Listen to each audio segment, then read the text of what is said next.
ചോദ്യം വായിക്കുക. 32 സ്ക്വയർ 1024 ആയാൽ 0.001024 വർഗ്ഗമൂലം എത്ര? അപ്പോൾ ചോദ്യത്തിൽ എന്ത് പറഞ്ഞിരിക്കുന്നു? ആദ്യം ചോദ്യത്തിൽ പറഞ്ഞിരിക്കുന്നു 32ൻ്റെ സ്ക്വയർ പറഞ്ഞിരിക്കുന്നു. എത്രയാണത്? 1024. അപ്പോൾ അവിടെ നമ്മൾ പഠിക്കുന്നത് എങ്ങനെയാണ്? 32ൻ്റെ വർഗ്ഗമാണ് 1024 എങ്കിൽ തിരിച്ചു പറ 1024ൻ്റെ വർഗ്ഗമൂലമാണ് ആര്? 32. ഇതാണ് ആദ്യം ഇവിടുന്ന് ക്വസ്റ്റ്യൻ്റെ അകത്തുനിന്ന് മനസ്സിലാക്കേണ്ടത്. ചോദ്യത്തിൽ പറഞ്ഞിരിക്കുന്നു 32ൻ്റെ സ്ക്വയറാണ് 1024. അപ്പോൾ തിരിച്ചു പറയണം 1024ൻ്റെ വർഗ്ഗമൂലം സ്ക്വയർ റൂട്ടാണ് ആര്? 32. ഇനി നമുക്ക് ആരുടെ വർഗ്ഗമൂലമാണ് കണ്ടുപിടിക്കേണ്ടത്? ചോദ്യത്തിൽ പറഞ്ഞിരിക്കുന്നത് ആരാണ്? റൂട്ട് ഓഫ് 0.001024 എന്ന് പറയുന്ന ആളുടെ വർഗ്ഗമൂലമാണ് ചോദ്യം. ഇവിടെയും സംഖ്യയായിട്ട് വന്നിരിക്കുന്ന 1024 ആണ്. 1024 എന്ന് പറയുമ്പോൾ എപ്പോൾ തന്നെയാണ്? 32 തന്നെയാണ്. ഇനി ഇത്രയും ആളുകൾ എടുത്താൽ എത്ര ദശാംശ സ്ഥാനമുണ്ട്? 6 ദശാംശ സ്ഥാനമുണ്ട്. എത്രയാണോ ദശാംശ സ്ഥാനമുള്ളത് അതിൻ്റെ പകുതിയാണ് വർഗ്ഗമൂലത്തിന് കാണിക്കേണ്ടത്. അപ്പോൾ 6 ദശാംശ സ്ഥാനം ഉണ്ടെങ്കിൽ 3 ദശാംശ സ്ഥാനം കാണിക്കണം. അപ്പോൾ നമുക്കിവിടെ 32 എന്നല്ലേ ഉള്ളൂ. 3 ദശാംശ സ്ഥാനമാക്കണമെങ്കിൽ ഇവിടെ ഒരു 0 ഇട്ടിട്ട് വേണം ഇവിടെ കാണിക്കാൻ. കണ്ടോ? അപ്പോൾ 3 ദശാംശമായി. അപ്പോൾ ആൻസർ ആരാണ്? 0.032 ബി ആണ് നമ്മുടെ ഓപ്ഷൻ ആൻസർ. ചോദ്യം വായിക്കുക. 28 എന്ന ഭാജ്യസംഖ്യയുടെ ഘടകങ്ങളുടെ എണ്ണം. ഇങ്ങനെയൊരു സംഖ്യ തന്നിട്ട് ഇയാൾക്ക് എത്ര ഘടകങ്ങളുണ്ട് എന്ന് ചോദിച്ചാൽ നിങ്ങൾ ചെയ്യേണ്ട കാര്യം എന്താണ്? ആ പറഞ്ഞിരിക്കുന്ന സംഖ്യ ഇങ്ങോട്ട് എഴുതിയിടുക. 28 ആണ് സംഖ്യ. ഇയാളെ പ്രൈം നമ്പർ കൊണ്ട് ഫാക്ടറി ചെയ്യുക. 2, 3, 5, 7, 11, 13 പോലെയുള്ള പ്രൈം നമ്പർ കൊണ്ട് വേണം നമുക്ക് ചെയ്യാൻ. ഇവിടെ 2 കൊണ്ട് പറ്റും. അപ്പോൾ 2 കൊണ്ട് ചെയ്യുക. 28നെ 2 കൊണ്ട് ചെയ്യുമ്പോൾ എത്ര കിട്ടാം? 14. വീണ്ടും നമുക്ക് 2 കൊണ്ട് ചെയ്യാം. 7. ഇനി പറ്റില്ല, 7 ഒരു പ്രൈം നമ്പറാണ്. അപ്പോൾ നമുക്ക് ആൻസർ എത്ര കിട്ടി? 2 സ്ക്വയർ ഇൻറ്റു 7 എന്ന് കിട്ടും. വെറുതെ 7 കാണിച്ചാൽ എങ്ങനെ? പവർ 1 ആണ്. അപ്പോൾ ഇങ്ങനെ തന്നിരിക്കുന്ന ആളെ നമ്മൾ പ്രൈം നമ്പറിൽ ഫാക്ടറി ചെയ്ത് അയാളുടെ പവറായിട്ട് എഴുതണം. ഇത് കഴിഞ്ഞാൽ നമുക്ക് ഇത്രയേ ഉള്ളൂ. ആദ്യം വന്നിരിക്കുന്ന പവർ എത്രയാണ്? പവർ 2. അപ്പോൾ പവർ +1 ഇൻറ്റു അടുത്തത് വീണ്ടും പവർ +1. പവർ 1 ആണേ. അപ്പോൾ 1 + 1. അങ്ങനെ പവർ +1 ഇൻറ്റു പവർ +1 അങ്ങനെ എഴുതി പോകണം. എത്രണ്ണം ഉണ്ടെങ്കിലും എഴുതി പോകണം. അപ്പോൾ 2 + 1 എത്രയാണ്? ഇവിടെ 3. ഇവിടെ 1 + 1 2. അങ്ങനെ 3 ഇൻറ്റു 2 എത്ര? 6 ഘടകങ്ങളാണ് ഇവർക്കുള്ളത്. 28 എന്ന സംഖ്യയ്ക്ക് 6 ഘടകങ്ങളുണ്ട്. ഓപ്ഷൻ എ ആണ് നമ്മുടെ ഉത്തരം. 6 എന്ന് പറയുന്നു. ചോദ്യം വായിക്കുക. 3 + 6 + 9 + എക്സെട്ര + 180 എത്ര? ഞാൻ പറഞ്ഞിരിക്കുന്ന കാര്യം ഒന്ന് എഴുതുകയാണ്. 3 + 6 + 9 + എക്സെട്ര + 180. നമുക്ക് വേണമെങ്കിൽ സമാന്തര ശ്രേണിയുടെ ആശയം ഉപയോഗിച്ച് ചെയ്യാം. ഇത് വളരെ എളുപ്പത്തിൽ ചെയ്യാൻ പറ്റുന്നത് ഈ തന്നിരിക്കുന്ന എല്ലാം 3ൻ്റെ ഗുണിതങ്ങളാണ്. അപ്പം ഇവിടെ 3 × 1 എന്നാണ് ആദ്യം പറയുക. 3 × 1. അടുത്തത് 6 എന്ന് വെച്ചാൽ 3 × എത്രയാണ്? 2 എന്നാണ്. 9 എന്നാണെങ്കിലോ 3 × 3 + എക്സെട്ര 180 എന്ന് വെച്ചാൽ എത്രയാണ്? 3 × 60 എന്നാണ്. അപ്പോൾ എല്ലാത്തിലും 3 കോമൺ ആണ്. കണ്ടോ? അപ്പോൾ 3നെ അങ്ങ് കോമൺ എടുത്താൽ മിച്ചം ആരാ ഉള്ളത്? എല്ലാത്തിൽ നിന്ന് 3 പുറത്ത് പോയി. ആദ്യത്തേന് അത് 3 × 1 ആണ്. 3 പോയാൽ മിച്ചം എത്ര? 1. വീണ്ടും 3 × 2 ആണ്. 3 പുറത്ത് പോയി, മിച്ചം 2. അടുത്ത 3 × 3, അതിലൊരു 3 പുറത്ത് പോയി, പിന്നെ ഒരു 3 + എക്സെട്ര. കണ്ടോ? 3 × 60ൽ 3 പുറത്ത് പോയി, മിച്ചമാകത്ത് 60 ഉണ്ട്. ഇപ്പം ആ 3 അവിടെ കിടന്നോട്ടെ. ഇനി ആ ബ്രാക്കറ്റിനകത്ത് വന്നിരിക്കുന്നുണ്ടോ? 1 + 2 + 3 + എക്സെട്ര + 60. അത് നമ്മൾ ആദ്യത്തെ n എണ്ണൽ സംഖ്യകളുടെ തുക എന്ന് പഠിച്ചിട്ടുണ്ട്. ആദ്യത്തെ n എണ്ണൽ സംഖ്യയുടെ തുക n × n+1/2. ഇവിടെ n-ന് പകരം ആരാണ്? 60 ആണ്. അപ്പോൾ എങ്ങനെ പറയും? 60 × 60+1 എന്ന് വെച്ചാൽ 61/2. ഇനി നമുക്ക് സിംപ്ലിഫൈ ചെയ്യാം. 2ഉം 60ഉം കൂടെ വെട്ടാം. 3 30 തവണ. 3ഉം 30ഉം കൂടെ ഗുണിക്കുമ്പോൾ 90. 90നെ 61 വെച്ച് ഗുണിച്ചാൽ മതി. ഗുണിക്കുമ്പോഴത്തേക്ക് 0. 9 × 1 9. 9 × 6 54. അങ്ങനെ 5490. നമ്മുടെ എ ഓപ്ഷനാണ് നമ്മുടെ ആൻസർ.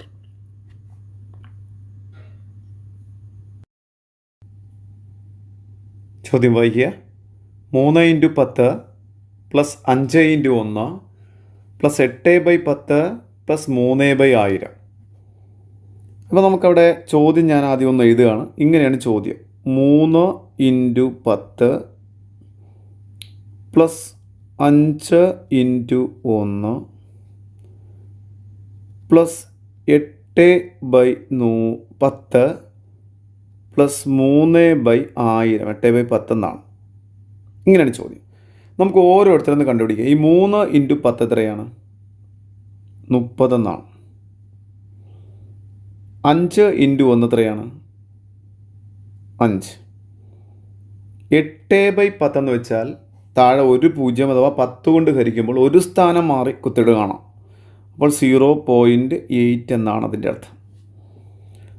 അടുത്ത 3/1000. 1000 ആകുമ്പോൾ 3 0 3 സ്ഥാനം മാറ്റി കുത്തിടണം. അപ്പോൾ എത്ര? 0.003 എന്ന് കാണിക്കുമ്പോഴേ 3 സ്ഥാനം ആവുള്ളൂ. ഇതെല്ലാം കൂടെ വെറുതെ എഴുതി കൂട്ടിയാൽ മാത്രം മതി. എങ്ങനെയാണ്? 30 5.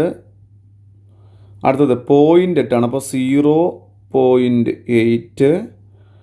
അടുത്ത കണ്ടോ 0.003. ഇവിടെയൊക്കെ നമുക്ക് 3 ദശാംശ സ്ഥാനം വെറുതെ കാണിച്ചേക്കാം. അഡീഷൻ സബ്ട്രാക്ഷൻ പഠിക്കുമ്പോൾ അങ്ങനെയാണ് നമ്മൾ പഠിക്കേണ്ടത്. എല്ലാ സ്ഥലത്തും 3 ദശാംശ സ്ഥാനങ്ങളെ കാണിച്ചേക്കാം. ഇനി നമുക്ക് പ്ലസ് ചെയ്യാം. 3 ആദ്യം കൂട്ടുമ്പോൾ 3, പിന്നെ ഇവിടെ 0, ഇവിടെ കൂടുമ്പോൾ 8, ഇവിടെ കൂടുമ്പോൾ 5 3. അങ്ങനെ 35.803. ചോദ്യം വായിക്കുക. എക്സിൻ്റെ 15% വൈയുടെ 40% തുല്യമായാൽ x/y എത്ര? അപ്പോൾ നമ്മുടെ ചോദ്യത്തിൽ പറഞ്ഞിരിക്കുന്ന കാര്യം ഞാനൊന്ന് എഴുതിയിടുകയാണ്. എക്സിൻ്റെ 15% എന്ന് വെച്ചാൽ x × 15/100. ഇതാണ് എക്സിൻ്റെ 15%. ഇത് വൈയുടെ 40% എന്ന് വെച്ചാൽ y × 40/100 എന്ന് പറയുന്ന ആൾക്ക് തുല്യമാണ്. ഇതാണ് ചോദ്യത്തിൽ പറഞ്ഞിരിക്കുന്നത്. അപ്പോൾ എക്സിൻ്റെ 15% വൈയുടെ 40%-ന് തുല്യമാണ്. നമുക്കിനി സിംപ്ലിഫിക്കേഷനാണ്. രണ്ട് സ്ഥലത്തും ഒരുപോലെ 100 ഉണ്ട്. ആ 100 അങ്ങ് വെട്ടിക്കളെ, അപ്പുറത്തുകൊണ്ടൊന്നും വെട്ടണ്ട. ഇപ്പം നമുക്ക് കിട്ടിയിരിക്കുന്നത് x × 15 എന്നാണ്. y × 40. നമ്മളൊന്ന് റീ അറേഞ്ച് ചെയ്യാൻ വേണ്ടി പോവുകയാണ്. ഇവിടെ ഉള്ള എക്സിനെ ഞാനിവിടെ നിർത്തുന്നു. ഇവിടെ ഉള്ള × y ഇവിടെ വരുമ്പോൾ എത്രയായി? /y ആകുന്നു. ഇനി അപ്പുറത്ത് ഓൾറെഡി 40 കിടപ്പുണ്ട്. ആ 40 അവിടെ കാണിക്കുക. ഇവിടെയുള്ള × 15 അപ്പുറത്ത് പോകുമ്പോൾ എത്രയാവും? /15 ആകും. നമുക്കൊന്ന് ചെറുതാക്കാം. 40ഉം 15ഉം പട്ടിക പറഞ്ഞേക്കുക. 5ൻ്റെ പട്ടികയിൽ 8 തവണ. ഇതെത്ര തവണ? 3 തവണ. അപ്പോൾ x/y എന്നുള്ള എത്ര കിട്ടി? 8/3 എന്ന് വെച്ചാൽ x/y എന്ന് വെച്ചാൽ എത്രയാണ്? 8/3. a/b എന്ന് പറഞ്ഞാലും a/b എന്ന് പറഞ്ഞാലും തുല്യം തന്നെയാണ്. അപ്പോൾ നമ്മുടെ ഓപ്ഷൻ ബി ആണ്.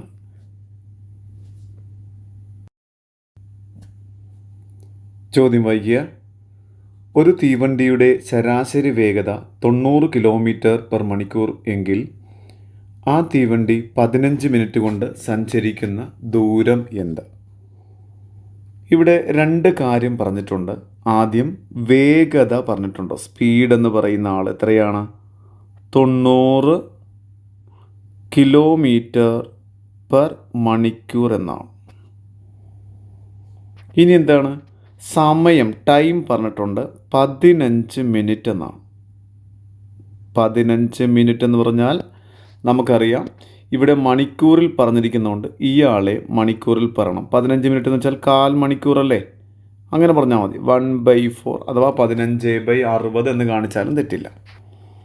ഇനി എന്താ കണ്ടുപിടിക്കേണ്ടത്? ദൂരം എത്ര എന്നാണ്. എന്ന് വെച്ചാൽ ഡിസ്റ്റൻസ് ആണ്. ഡിസ്റ്റൻസ് കണ്ടുപിടിക്കുന്ന ഇക്വേഷൻ എന്താണ്? Speed into time. സ്പീഡ് എത്രയാണ്? 90 ഇൻറ്റു ടൈം എത്രയാണ്? 1/4. 90ഉം 40ഉം കൂടെ നമുക്കൊന്ന് വെട്ടാം. 90ൻ്റെ പകുതി 45, 4ൻ്റെ പകുതി 2. അപ്പോൾ 45/2 എന്ന് കിട്ടി. നമുക്ക് സൈഡിൽ കൊണ്ട് ഡിവൈഡ് ചെയ്യണമെങ്കിൽ ചെയ്യാം, ഇവിടെ ഇട്ടും ചെയ്യാം. 4ൽ എത്ര പ്രാവശ്യമുണ്ട്? 2 തവണ, മിച്ചമൊന്നുമില്ല. 5ൽ എത്ര പ്രാവശ്യമുണ്ട്? 2 തവണ, മിച്ചം 1. ആ 1ൻ്റെ പകുതി 0.5. അങ്ങനെ 22.5 എന്ന് കിട്ടും. നമ്മുടെ സി ആണ് ആൻസർ. ആൻസർ സി ആണ് നമുക്കിവിടെ തന്നിരിക്കുന്നത്. ചോദ്യം വായിക്കുക. 1250 രൂപ 5% പലിശ നിരക്കിൽ ഒരു ബാങ്കിൽ നിക്ഷേപിച്ചാൽ 1750 രൂപ കിട്ടുന്നതിന് എത്ര വർഷം വേണം? ഇവിടെ നമുക്ക് തന്നിരിക്കുന്ന 2 കാര്യം. ആദ്യം ഞാൻ 1250 രൂപയാണ് ആദ്യം ഞാൻ നിക്ഷേപിച്ചത്. എനിക്ക് 5% പലിശ നിരക്കിൽ ഞാൻ എത്രയോ വർഷം അവിടെ നിക്ഷേപിച്ചപ്പോൾ 1750 രൂപ എനിക്ക് കിട്ടി. എന്ന് വെച്ചാൽ എനിക്ക് കിട്ടിയിരിക്കുന്ന പലിശ, ഇൻട്രസ്റ്റ് എന്ന് പറയുമ്പോൾ എത്ര രൂപയാണ്? 500 രൂപയാണ് അധികമായി ലഭിച്ചത്. അതിൻ്റെ പേരാണ് ഇൻട്രസ്റ്റ്. ഇനി നമ്മുടെ ഇക്വേഷൻ ഉണ്ടല്ലോ, I = PNR എന്ന് പറയുന്ന ഇക്വേഷൻ. വെറുതെ ഇതെല്ലാതെയും ചെയ്യാൻ എളുപ്പത്തിലാണ്, പിന്നെ ഇക്വേഷൻ പറയുന്നത് മാത്രം. I എന്നുള്ളത് ഇവിടെ എത്രയാണ് എനിക്ക് പലിശ കിട്ടിയത്? 500 രൂപ പലിശ കിട്ടി. P എന്നുള്ളത് മുതൽ ഞാൻ ഇട്ടത് എത്ര രൂപയായിരുന്നു? 1250 രൂപ ഇട്ടു. എത്ര വർഷത്തേക്കാണ് ഇട്ടത് അതെനിക്ക് കണ്ടുപിടിക്കണം. അത് N എന്ന് തന്നെ ഇട്ടേക്കുക. എത്ര ശതമാനം പലിശ കിട്ടി?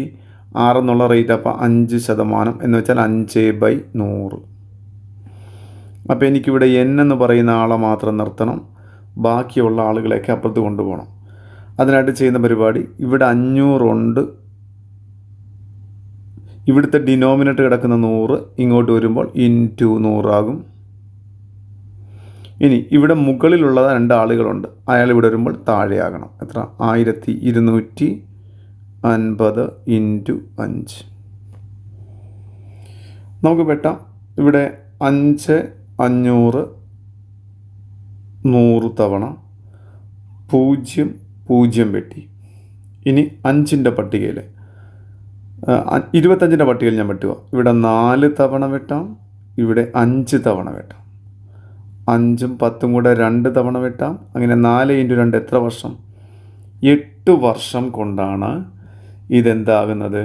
1750 രൂപയാകുന്നത്. നമ്മുടെ ഓപ്ഷൻ ഡി ആണ് നമ്മുടെ ആൻസർ. ചോദ്യം വായിക്കുക. ഒരു തൊഴിലാളിയുടെ തുടർച്ചയായ 5 ദിവസത്തെ കൂലി 800, 760, 780, 750, 720 രൂപ എന്നിവയാണ്. 6 ദിവസത്തെ ശരാശരി കൂലി 775 രൂപയായാൽ 6-ാം ദിവസത്തെ കൂലി എത്ര? ഇവിടെ നമ്മളടുത്ത് പറഞ്ഞിരിക്കുന്ന കാര്യത്തിൽ ആദ്യം 5 ദിവസത്തെ വേതനം തന്നിട്ടുണ്ട്. എത്രയൊക്കെയാണ്? 800, പിന്നെ പ്ലസ് അല്ലേ 760, പ്ലസ് 780, പ്ലസ് 750, പ്ലസ് 720. ഇതാണ് എൻ്റെ 5 ദിവസമായി എനിക്ക് കിട്ടിയ ആകെ തുക. 5 ദിവസം എനിക്ക് ആകെ എത്ര രൂപ കിട്ടിയെന്ന് വെച്ച് കഴിഞ്ഞാൽ ഈ 5 ദിവസം കിട്ടിയതെല്ലാം കൂടെ കൂട്ടിയാൽ മതിയല്ലോ. അപ്പോൾ എനിക്ക് 5 ദിവസം ആകെ എത്ര രൂപ കിട്ടിയെന്നാണ് ഞാൻ ആദ്യം കണ്ടുപിടിക്കുന്നത്. ആദ്യം 800 കിട്ടി, 760 കിട്ടി, 780 കിട്ടി, 750 കിട്ടി, 720. ഇതെല്ലാം കൂടെ കൂട്ടുമ്പോൾ 5 ദിവസം എനിക്ക് കിട്ടിയ ആകെ തുകയാകും. നോക്കിക്കൊന്ന് പ്ലസ് ചെയ്യാം. 0, 0, 0, 0, 0. അപ്പോൾ നമുക്ക് 0 എന്ന് എഴുതാം. അടുത്തത് 2, 7, 15, 21. 21-ന് 1 എന്ന് എഴുതാം. ശേഷം 2 ഉണ്ട്. അപ്പോൾ 9, 16, 23, 23, 7, 30, 30, 38. അപ്പോൾ എനിക്ക് ഈ 5 ദിവസം കൊണ്ട് ആകെ കിട്ടിയിരിക്കുന്നത് 3810 രൂപയാണ് ആകെ കിട്ടിയിരിക്കുന്നത്. ഇതാണ് ആദ്യം മനസ്സിലാക്കേണ്ടത്. 5 ദിവസം വരെയുള്ള തിങ്കൾ മുതൽ വെള്ളിയാഴ്ച വരെ ജോലി ചെയ്തിട്ട് കിട്ടിയിരിക്കുന്നതാണ് 3810. ഇനി അടുത്ത പറഞ്ഞിരിക്കുന്നത് 6 ദിവസത്തെ ശരാശരി കൂലി 775 എന്നാണ്. എന്ന് വെച്ചാൽ ശനിയാഴ്ച ഉൾപ്പെടെ 6 ദിവസം ഞാൻ ജോലി ചെയ്തപ്പോൾ എനിക്ക് കിട്ടിയിരിക്കുന്ന ശരാശരി എത്രയാണ്? 775 വെച്ച് കിട്ടി. എന്ന് പറഞ്ഞാൽ ഈ 6 ദിവസം ജോലി ചെയ്തപ്പോൾ ആകെ എനിക്ക് എത്ര രൂപ കിട്ടിയെന്ന് എങ്ങനെ കണ്ടുപിടിക്കും? 775 ഇൻറ്റു 6. അപ്പം ശരാശരിയെ എണ്ണം കൊണ്ട് ഗുണിക്കുമ്പോഴാണ് ആകെ നമുക്ക് കിട്ടുക. 775-നെ 6 വെച്ച് ഞാൻ ഗുണിക്കുന്നു. 6 5 30 0, ശിഷ്ടം 3, 6 7 42, 3 45, 5, ശിഷ്ടം 4, 42 4 46, 4650. ഇപ്പോൾ 2 കാര്യം കിട്ടി. എനിക്ക് 6 ദിവസം കൊണ്ട് 4650 രൂപയാണ് കിട്ടിയത്. 5 ദിവസമായപ്പോഴത്തേക്ക് എത്ര കിട്ടിയായിരുന്നു? 3810 കിട്ടി. അപ്പോൾ 5 ദിവസമായപ്പോൾ 3810, 6-ാമത്തെ ദിവസം കൂടെ കൂട്ടിയപ്പോൾ 4650 കിട്ടി. എങ്കിൽ 6-ാമത്തെ ദിവസം എത്ര രൂപ കിട്ടിയെന്നറിയാൻ എന്ത് ചെയ്താൽ മതി? ഈ 4650 നിന്ന് 3810 കുറച്ചാൽ മതി. 10 50 10 പോകുമ്പോൾ 40, 46 38 പോകുമ്പോൾ 8. അപ്പോൾ നമ്മുടെ ആൻസർ 840 രൂപയാണ് 6-ാമത്തെ ദിവസം കിട്ടിയിരിക്കുന്നത്. ഓപ്ഷൻ ഡി ആണ് നമ്മളുടെ ആൻസർ. ചോദ്യം വായിക്കുക. ഒരു സംഖ്യയുടെ 40% 160 ആയാൽ ആ സംഖ്യയുടെ 30% എത്ര? ചോദ്യം നമുക്കിത് വായിക്കാം. നമുക്ക് 2 തരത്തിൽ ഇത് പെട്ടെന്ന് ചെയ്യാം. ആദ്യം നമ്മളെ ഒറിജിനലായിട്ടുള്ള മെത്തേഡ് പറയുക. സംഖ്യ എക്സ് എന്ന് കൺസിഡർ ചെയ്യുക. അപ്പോൾ സംഖ്യ എക്സ് ആണെങ്കിൽ നമുക്ക് എങ്ങനെ പറയാം? എക്സ് എന്ന് പറയുന്ന സംഖ്യയുടെ 40% എന്ന് വെച്ചാൽ 40/100, അതാണ് 160 എന്ന് തന്നിരിക്കുന്നത്. അപ്പോൾ സംഖ്യയായ എക്സ് കണ്ടുപിടിക്കാൻ എന്ത് ചെയ്യണം? 160 ഈ 40/100 അങ്ങോട്ട് പോകുമ്പോൾ എത്രയായിട്ട് മാറും? 100/40. 0 0 വെട്ടി 4 16 കൂടെ 4 തവണ. അപ്പോൾ സംഖ്യ ഏതാണെന്ന് ചോദിച്ചു കഴിഞ്ഞാൽ സംഖ്യ എത്രയാണ്? 4 × 100 400 സംഖ്യ. നമ്മൾക്ക് വേണ്ടത് സംഖ്യയുടെ 30%. അപ്പോൾ സംഖ്യ 400. അപ്പോൾ സംഖ്യയുടെ 30% വെച്ച് എത്ര? സംഖ്യ ഇൻറ്റു 30/100. 2 0 വെട്ടാം. 4 3 12 120 നമ്മളുടെ ആൻസർ. ഓപ്ഷൻ എ ആണ് നമ്മുടെ ആൻസർ. ഇത് ഇത്ര എഴുതാതെ നമുക്ക് ചെയ്യാം. ഇതിങ്ങനെ വളരെ എളുപ്പത്തിൽ നമുക്ക് ചെയ്യാം. നോക്കിക്കോണം. 40% എത്ര? 160. 30% കണ്ടുപിടിക്കേണ്ടത്. അയാളെ ഞാൻ വെറുതെ വല്ല എ എന്ന് വല്ലതും കൊടുക്കുകയാണ്. ഉണ്ടോ? വെറുതെ ക്രോസ് മൾട്ടിപ്ലൈ ചെയ്താൽ മതി. ആരൊക്കെ തമ്മിലാണ്? 40ഉം എയും കൂടെയാണ് ഗുണിക്കുന്നത്. അപ്പോൾ 40 × എ ഈക്വൽ ടു എത്ര? 160ഉം 30ഉം കൂടെ ഗുണിക്കുക. ക്രോസ് മൾട്ടിപ്ലൈ ചെയ്താൽ മതി. 160 × എത്ര? 30. അപ്പോൾ എ കണ്ടുപിടിക്കാൻ എന്ത് ചെയ്യണം? 160 × 30/40. ഇങ്ങനെ ചെയ്താലും ആൻസറാണ്. 40ഉം 60ഉം കൂടെ 4 തവണ 4 × 30 120 കിട്ടും. 2 തരത്തിൽ നമുക്ക് ചെയ്യാം. ഞാൻ 2 തരത്തിൽ പറഞ്ഞതേ ഉള്ളൂ. ഒറിജിനൽ മെത്തേഡും പറഞ്ഞിട്ടുണ്ട്. അത് ഷോർട്ടായിട്ട് ചെയ്യാം. ഷോർട്ടായിട്ട് ചെയ്യുന്നതൊന്ന് പ്രാക്ടീസ് ചെയ്യാൻ വളരെ നല്ലതായിരിക്കും. ചോദ്യം വായിക്കുക. 48 - 12 × 3 + 8 ÷ 10 - 18 ÷ 3. അപ്പോൾ നമ്മുടെ ചോദ്യത്തിൻ്റെ അകത്തുനിന്ന് നമ്മൾ ആദ്യം മുകളിൽ ഡിനോമിനേറ്റർ നമുക്ക് ബോർഡ് മാസ് ഒക്കെ നമുക്കറിയാം. ബോർഡ് മാസ് നമുക്ക് ന്യൂമറേറ്റർ നോക്കിയാൽ ന്യൂമറേറ്റർ ഒരു ഇൻറ്റു ടൈം വന്നിട്ടുണ്ട് 12 × 3. അപ്പോൾ നമുക്ക് 48നെ നമുക്ക് അങ്ങനെ നിർത്താം. ആ +8നെ നമുക്ക് അങ്ങനെ നിർത്താം. ആ 12 × 3 എത്ര? 36. അപ്പോൾ -36 എന്ന് കാണിക്കണം.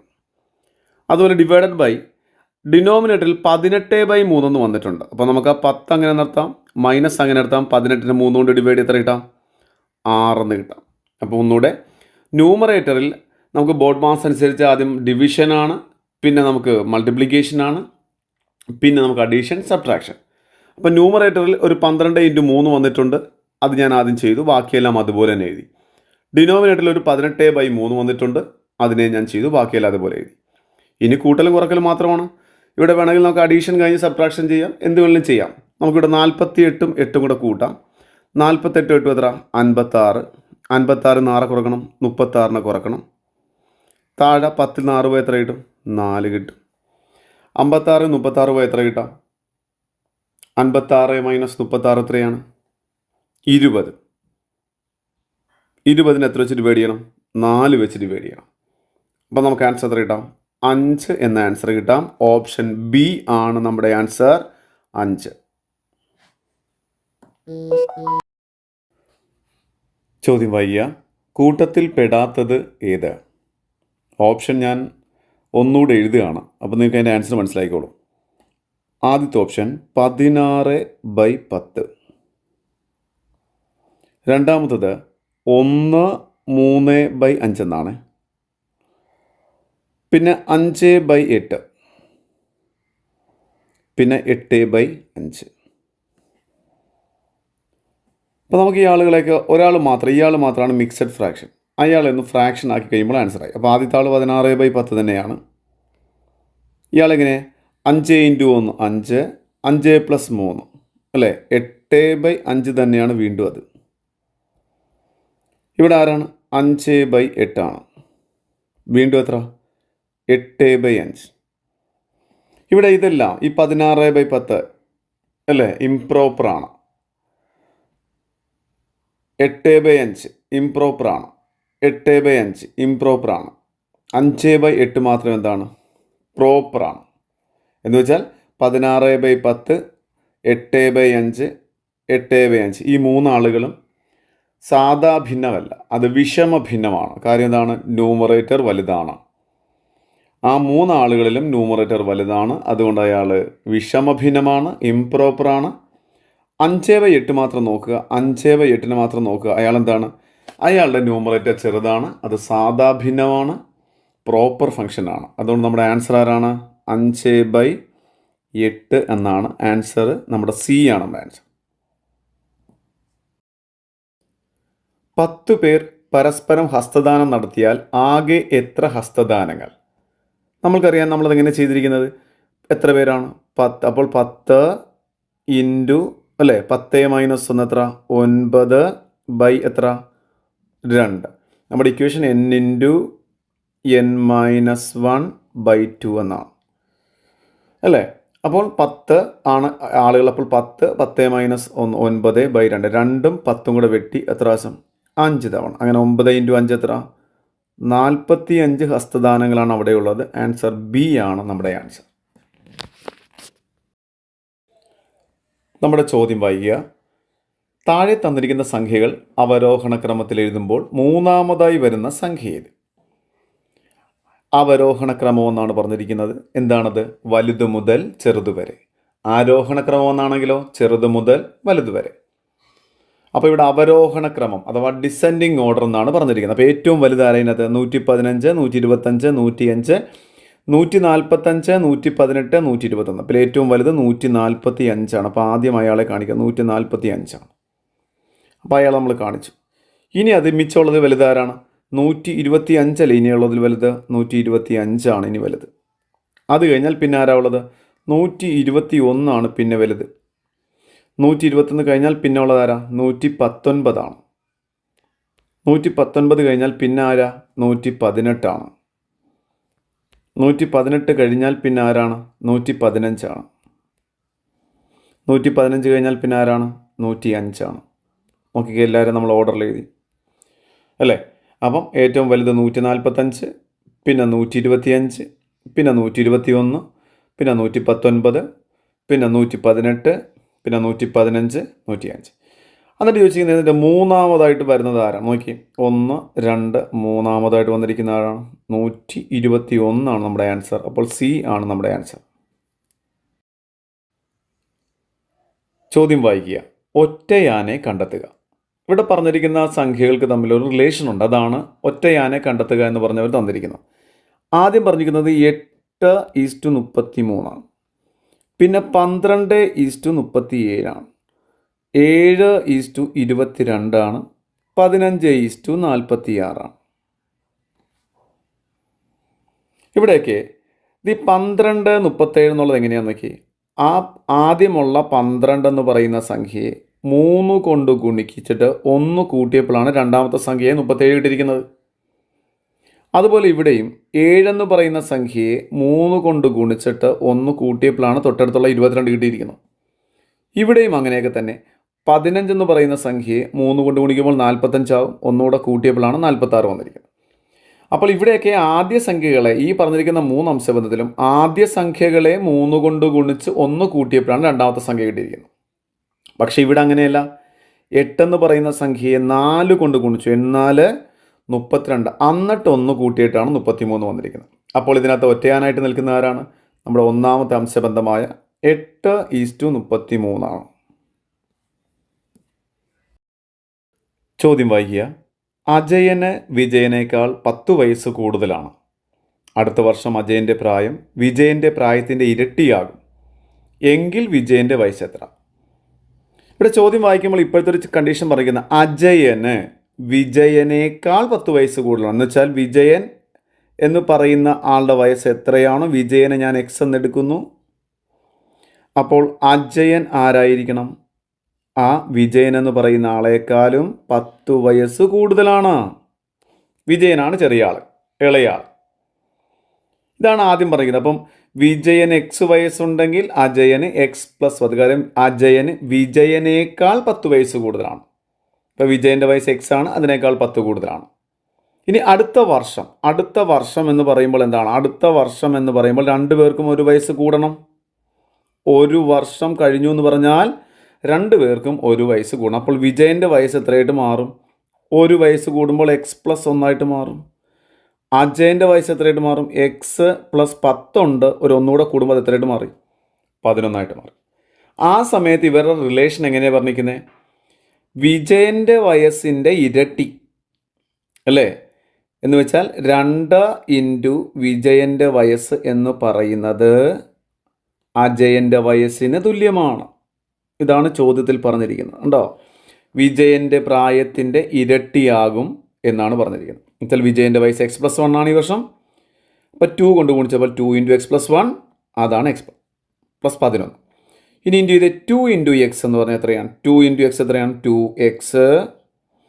2 ഇൻറ്റു 1 എത്രയാണ്? 2 ആണ്. ഇതാണ് x+11. നമുക്ക് എക്സ് എല്ലാം ഒരു സ്ഥലത്തുകൊണ്ട് ഇവിടെ 2x ഉണ്ട്. ഇവിടെയുള്ള +x ഇങ്ങോട്ട് വരുമ്പോൾ -x ആയി. ഇവിടെ 11 ഉണ്ട്. ഈ +2 അങ്ങോട്ട് പോകുമ്പോൾ എത്ര? -2 ആയി. അങ്ങനെ 2x - x എത്ര? x = 9. അഥവാ വിജയൻ്റെ വയസ്സാണ് നമ്മൾ എക്സാക്റ്റ് എടുത്തിരിക്കുന്നത്. വിജയൻ്റെ വയസ്സ് എത്രയാണ്? 9 എന്ന് കിട്ടും. ഓപ്ഷൻ സി ആണ് നമ്മളുടെ ആൻസർ. ചോദ്യം വായിക്കുക. 9 കൊണ്ട് ഹരിക്കുമ്പോൾ 3ഉം 12 കൊണ്ട് ഹരിക്കുമ്പോൾ 6ഉം 14 കൊണ്ട് ഹരിക്കുമ്പോൾ 8ഉം ശിഷ്ടം വരാവുന്ന ഏറ്റവും ചെറിയ സംഖ്യയേത്? ഇപ്പം ഇവിടെ ചോദ്യത്തിൽ പറഞ്ഞിരിക്കുന്നു 9 കൊണ്ട് ഹരിക്കുമ്പോൾ ശിഷ്ടം എത്ര വരണം? 3 വരണം. ആ 9ൽ നിന്ന് 3 കുറച്ചപ്പോൾ എത്ര കിട്ടി? 6 എന്ന് കിട്ടും അല്ലേ? ഇതുപോലെ 12 കൊണ്ട് ഹരിക്കുമ്പോൾ ശിഷ്ടം എത്രയാണ്? 6. അപ്പോൾ അവിടെയും 12 - 6 എത്രയാണ്? 6 തന്നെയാണ്. 14 കൊണ്ട് ഹരിക്കുമ്പോൾ ശിഷ്ടം 8. അപ്പോൾ 14 അല്ലേ 8 അതും 6 തന്നെയാണ്. അങ്ങനെ ഒരുപോലെ വരുമ്പോഴാണല്ലോ നമ്മളിത് ചെയ്യുന്നത്. ഇനി നമ്മളത് ചെയ്യണം 9ൻ്റെയും 12ൻ്റെയും 14ൻ്റെയും എൽസിയം കണ്ടുപിടിക്കുക. 9ഉം 12ഉം 3 കൊണ്ട് പറ്റും. അപ്പോൾ എത്ര? 3 തവണ 4 തവണ 14 അങ്ങനെ തന്നെ. വീണ്ടും 2 കൊണ്ട് പറ്റും. 3 അവിടെ നിൽക്കട്ടെ. 4ൽ 2 തവണ 14ൽ 7 തവണ. ഇങ്ങനെ 3 × 2 6. വീണ്ടും 3 × 2 6. 6 × 6 36 × 7 എന്നാണ് നമുക്ക് കിട്ടുക. അപ്പോൾ എത്ര കിട്ടും? 7 6 42 2 ശിഷ്ടം 4. 7 3 21 4 25. 252 എന്നാണ് ഇപ്പോൾ കിട്ടിയത്. ആ 252 നിന്ന് ഈ ഒരേപോലെ വന്നിരിക്കുന്ന 6 അങ്ങോട്ട് കുറക്കണം. അപ്പോൾ എത്ര കിട്ടി? 246 എന്ന് നമുക്ക് കിട്ടി. അതാണ് നമ്മുടെ ഓപ്ഷൻ ബി എന്ന് പറയുന്ന ഓപ്ഷനാണ് ആൻസർ. അടുത്ത ചോദ്യം വായിക്കുക. 1/5 plus 1/5 square plus 1/5 cube plus etcetera എത്രയാണ്? നമുക്ക് ഇയാളെ സിംപ്ലിഫൈ ചെയ്യുന്ന എങ്ങനെയാണെന്ന് നോക്കണം. ഇതിനൊരു സാധാരണഗതിയിലെല്ലാം നമുക്കൊരു സിംപ്ലിഫിക്കേഷൻ ഉണ്ട്. ആദ്യം 1/5 ആണ്. ആൻസർ കിടക്കുന്ന ദശാംശ രൂപത്തിലാണ്. അപ്പം നമുക്ക് എളുപ്പത്തിൽ എങ്ങനെ ദശാംശമായിട്ട് മാറ്റാം? അതിന് നമ്മൾ ചെയ്യുന്നത് 1/5 ഡിനോമിനേറ്ററിനെ 2 എന്നോ 10 എന്നോ 100 എന്നോ 1000 എന്നൊക്കെ ആക്കി മാറ്റാൻ പെട്ടെന്നാണ്. ഇവിടെ ഒരു 5 ഉള്ളൂ. അപ്പോൾ ഒരു 2 കൊണ്ട് ഗുണിച്ചാൽ ഇവിടെ i 2 10 മാറും. അപ്പം മുകളിലും നമുക്ക് 2 കൊണ്ട് ഗുണിച്ചാൽ മതി. അപ്പോൾ ഈ 1/5 എന്നുള്ളതിന് പകരം നമുക്ക് എത്ര പറയാം? 2/10 എന്ന് പറയാം. കണ്ടോ, ഡിനോമിനേറ്ററിൽ 10 വന്നു. അപ്പോൾ ഒരു സ്ഥാനം മാറ്റി കുത്തിട്ടാൽ മതി. അതിൻ്റെ അർത്ഥം 0.2 എന്നാണ് 1/5ൻ്റെ അർത്ഥം. ഇനി 1/5 സ്ക്വയർ ആണ് അടുത്തത്. അപ്പോൾ താഴെ സ്ക്വയർ വന്നത് കൊണ്ട് നമ്മൾ 2 സ്ക്വയർ കൊണ്ട് വേണം ഗുണിക്കാൻ, മുകളിലും താഴെയും. 2ൻ്റെ സ്ക്വയർ 4 ആണ്. 4 × 1 4 തന്നെയാണ്. താഴെ കണ്ടോ, 2ൻ്റെ സ്ക്വയർ 5ൻ്റെ സ്ക്വയർ എന്ന് വെച്ചാൽ 5ൻ്റെ സ്ക്വയർ 25, 2ൻ്റെ സ്ക്വയർ 4, 25 × 4 100. ഇനി അങ്ങനെ ഒരുപാട് പോകണ്ട. സ്ക്വയർ ആകുമ്പോൾ 2 0 വന്നിരിക്കും. കണ്ടോ, ഇവിടെ 2 സ്ക്വയർ അല്ലേ, 2 സ്ക്വയറും 5 സ്ക്വയർ, 2 സ്ഥലത്ത് സ്ക്വയർ ഉള്ളതുകൊണ്ട് താഴെയും 2 0 വന്നിരിക്കും. അപ്പോൾ അതിൻ്റെ അർത്ഥം 0.04 എന്നാണ് അതിൻ്റെ അർത്ഥം. 2 സ്ഥാനം മാറ്റി കുത്തരണം. 4/100 എന്ന് വെച്ചാൽ 2 സ്ഥാനം മാറ്റി കുത്തരണം. അപ്പോൾ ഒന്നുകൂടെ 1/5 സ്ക്വയർ എങ്ങനെ പറയുക? 1/5 സ്ക്വയർ. 5 സ്ക്വയർ ആയതുകൊണ്ട് മുകളിൽ താഴെയും 2 സ്ക്വയർ കൊണ്ട് ഗുണിച്ചു. അപ്പോൾ 5ൻ്റെ സ്ക്വയർ ഇവിടെ 25 ആണ്. 2ൻ്റെ സ്ക്വയർ 4 ആണ്. 25 × 4 100 എന്ന് പറയാം. അതിനേക്കാൾ എളുപ്പം സ്ക്വയർ ആകുമ്പോൾ 2 0 വന്നിരിക്കും. മുകളിൽ 2 സ്ക്വയർ മാത്രമേ ഉള്ളൂ. അപ്പോൾ 2 സ്ക്വയർ ആയിട്ട് വന്നു 4/100 0.04. അടുത്തത് 1/5 ക്യൂബാണ്. അപ്പോൾ ഈ പറഞ്ഞ പോലെ ഒന്ന് ആശയം കൊണ്ടുവന്ന് എങ്ങനെയായിരിക്കാം? ക്യൂബ് ആകുമ്പോൾ നമ്മൾ 2 ക്യൂബ് വെച്ച് ഗുണിക്കണ്ടേ? അപ്പോൾ 1/5 ക്യൂബ്, താഴെ 2 ക്യൂബ് കൊടുക്കണം, മുകളിലും 2 ക്യൂബ് കൊടുക്കണം. അപ്പോൾ മുകളിൽ 2ൻ്റെ ക്യൂബ് 8 എന്ന് മാത്രമേ ഉള്ളൂ. താഴെയോ ക്യൂബ് ആയതുകൊണ്ട് എത്ര 0 വരണം? 3 0 വരണം. സംശയം ഉണ്ടെങ്കിൽ നിങ്ങൾ സൈഡിൽ ഗുണിച്ച് നോക്കിയാൽ മതിയേ. 5ൻ്റെ ക്യൂബ് എത്രയാണ്, 2ൻ്റെ ക്യൂബ് എത്രയാണെന്ന് നിങ്ങൾ ഗുണിച്ച് നോക്കിയാൽ മതി. 2 കൂടെ ഗുണിച്ചാൽ മതി. അപ്പോൾ നമുക്ക് ആൻസർ എത്ര ഇടും? 1000 ആയതുകൊണ്ട് 3 സ്ഥാനം മാറ്റി കുത്തരണം. 8 എന്ന് മാത്രമേ ഉള്ളൂ. 3 സ്ഥാനം മാറ്റുമ്പോൾ 2 0 കൂടെ എടുത്തിട്ട് 0.008 എന്ന് വരും. ഇനി നമ്മുടെ 3 സംഖ്യകളും കൂടെ പ്ലസ് ചെയ്താൽ മതി. അതൊക്കെയാണ് 0.2, പിന്നെ 0.04, പിന്നെ 0.008. എല്ലാ സ്ഥലത്തും 0 ഇട്ട് കൊടുത്ത് 3 സ്ഥാനമാക്കിയിട്ട് നമുക്ക് ആഡ് ചെയ്യാം. അപ്പം 8 എന്ന് വരും, 4 എന്ന് വരും, 2. അപ്പോൾ 0.248 എന്ന് നമ്മുടെ ആൻസർ. 0.248 എന്നാണ് നമ്മുടെ ആൻസർ. ഓപ്ഷൻ എ ആണ് നമ്മുടെ ആൻസർ.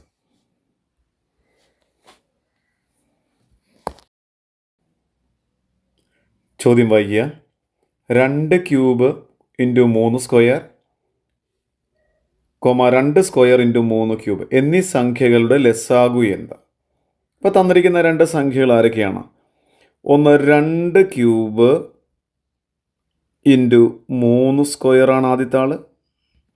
അടുത്തത് 2 സ്ക്വയർ × 3 ക്യൂബ്. ഇതിൻ്റെ ലസാഗു അഥവാ LCM എന്ന് പറയുന്ന ആളെയാണ് ചോദിച്ചിരിക്കുന്നത്. LCM ആണ് ചോദിക്കുന്നതെങ്കിൽ നമ്മൾ ആദ്യം 2 ഇപ്പോൾ വന്നിരിക്കുന്നത് 2 എന്ന് പറയുന്നതിൽ വലിയതാരാണ്? 2 ക്യൂബ് 2 സ്ക്വയർ, അതിൽ വലുതാരാണ്? 2 ക്യൂബ്. വലിയ ആളെ വേണം LCMലെടുക്കാൻ. 2 ക്യൂബാണ് LCMലെടുക്കാൻ. ഇതുപോലെ 3 സ്ക്വയർ 3 ക്യൂബിൽ വലുതാരാണ്? 3 ക്യൂബ്. അതാണ് LCM എടുക്കുക. HCF അഥവാ ഉസാഖയാണ് ചോദിക്കുന്നതെങ്കിൽ ചെറിയ ആളെ എടുക്കണം. അപ്പം LCM ആകുമ്പോൾ കൂട്ടത്തിൽ വലിയ ആളെ വേണം എടുക്കാൻ. അപ്പോൾ 2ൻ്റെ ക്യൂബ് എത്രയാണ്? 8 ആണ്. 3ൻ്റെ ക്യൂബ് എത്രയാണ്? 27 ആണ്. 27 8 കൂടെ ഗുണിക്കുക. അപ്പോൾ 216 എന്ന ആൻസർ കിട്ടും. നമ്മുടെ ഓപ്ഷൻ സി ആണ് നമ്മുടെ ആൻസർ.